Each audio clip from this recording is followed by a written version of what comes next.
পশ্চিমবঙ্গের ভোটার তালিকা নিয়ে কিন্তু একটা বড়সড় আপডেট এসছে। স্পেশাল স্যামারি রিভিশন বা এসআইআর এর পর ঠিক কি বদলাচ্ছে আসুন ৮ই ফেব্রুয়ারির রিপোর্ট অনুযায়ী আমরা একবার দেখে নিই।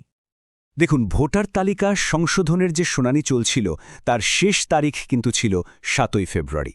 সেটা সবে পেরিয়েছে। তো স্বাভাবিকভাবেই একটা প্রশ্ন উঠছে যে এখন ঠিক কী অবস্থা। এই পুরো আপডেটের মধ্যে সবথেকে বড় খবরটা হলো ভোটার তালিকা থেকে কতগুলো নাম বাদ পড়েছে সেই সংখ্যাটা, আর সংখ্যাটা কিন্তু বেশ চমকে দেওয়ার মতো।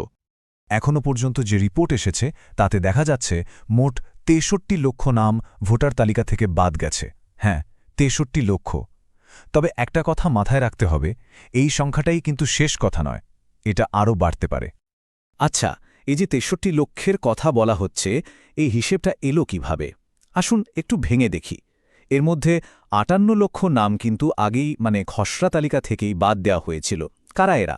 ধরুন যারা মারা গেছেন বা অন্য জায়গায় চলে গেছেন। আর বাকি ৫ লক্ষ নাম বাদ পড়ল কারণ নোটিশ পেয়েও তারা শুনানিতে আসেননি। তবে একটা সমস্যা হয়েছে। যে সময়সূচিটা ঠিক করা ছিল সেটা কিন্তু আর মানা যাচ্ছে না। আর এর পেছনে বেশ কয়েকটা কারণও আছে, যার জন্য মনে হচ্ছে পুরো প্রক্রিয়াটা শেষ হতে আরও কিছুটা সময় লাগবে। প্রশ্নটা হলো ৭ই ফেব্রুয়ারির মধ্যে সব শুনানি শেষ করা গেল না কেন?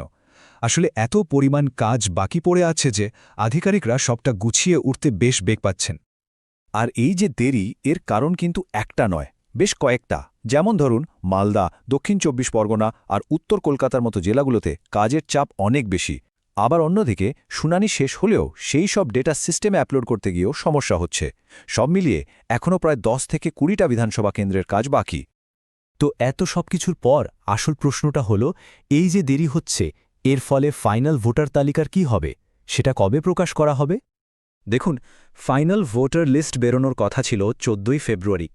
কিন্তু এখন যা পরিস্থিতি তাতে মনে হচ্ছে শুনানির জন্যই আরও অন্তত ৫ থেকে ৭ দিন লেগে যাবে। এর মানে পরিষ্কার, তালিকা প্রকাশও পিছিয়ে যাচ্ছে। তবে নতুন তারিখটা যে কি হবে সেটা এখনও জানানো হয়নি। আচ্ছা, এই যে এত দেরির কথা হচ্ছে, এর মধ্যে কিন্তু একটা বেশ ভালো খবরও আছে।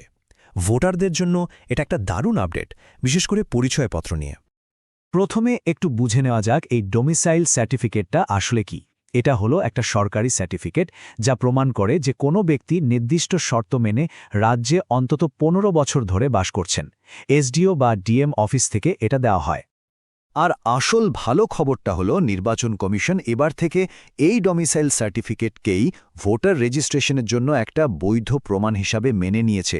মানে এখন থেকে এটার গুরুত্ব অনেকটা মাধ্যমিকের অ্যাডমিট কার্ডের মতোই। ফলে যোগ্য নাগরিকদের জন্য তালিকায় নাম তোলাটা যে আরও সহজ হয়ে গেল তা বলাই বাহুল্য। তো আমরা যেই শুনছিলাম সময় বাড়ানো হতে পারে, সেই সময়টা বাড়ানোর অফিসিয়াল নিয়মটা ঠিক কি? মানে এটা কিভাবে হয়? এর কিন্তু একটা নির্দিষ্ট পদ্ধতি আছে। প্রথমে যে জেলাগুলোতে কাজ বাকি আছে সেখানকার ইলেকটোরাল রোল অবজার্ভার বা ইআরওরা রাজ্যের চিফ ইলেকটোরাল অফিসার বা সিওকে জানান যে তাদের আরও সময় লাগবে। এরপর সিও সেই সব অনুরোধ পাঠিয়ে দেন দিল্লির নির্বাচন কমিশনের কাছে, আর ফাইনাল সিদ্ধান্তটা কিন্তু সেখান থেকেই আসে। তাহলে পুরো বিষয়টা যদি এক ঝলকে দেখে নিই, কি দাঁড়ালো? ১. এখনও পর্যন্ত ৬৩ লক্ষ নাম তালিকা থেকে বাদ পড়েছে। ২. বেশ কিছু জেলায় কাজের চাপের জন্য শুনানি শেষ হতে দেরি হচ্ছে। ৩. এর ফলে ১৪ই ফেব্রুয়ারির ফাইনাল লিস্ট বেরোনো প্রায় নিশ্চিতভাবেই পিছিয়ে যাচ্ছে। আর ৪. একটা ভালো খবর হলো ডোমিসাইল সার্টিফিকেটকে এখন থেকে ভোটার রেজিস্ট্রেশনের জন্য বৈধ প্রমাণ হিসেবে ধরা হবে। সবশেষে একটা বড় প্রশ্ন কিন্তু থেকেই যাচ্ছে। একদিকে ফাইনাল লিস্ট বেরোতে দেরি হচ্ছে, অন্যদিকে লক্ষ লক্ষ নাম নিয়ে একটা অনিশ্চয়তা তৈরি হয়েছে। এই পুরো বিষয়টা রাজ্যের আগামী নির্বাচনের চিত্রে ঠিক কতটা প্রভাব ফেলবে সেটা কিন্তু ভাবার বিষয়।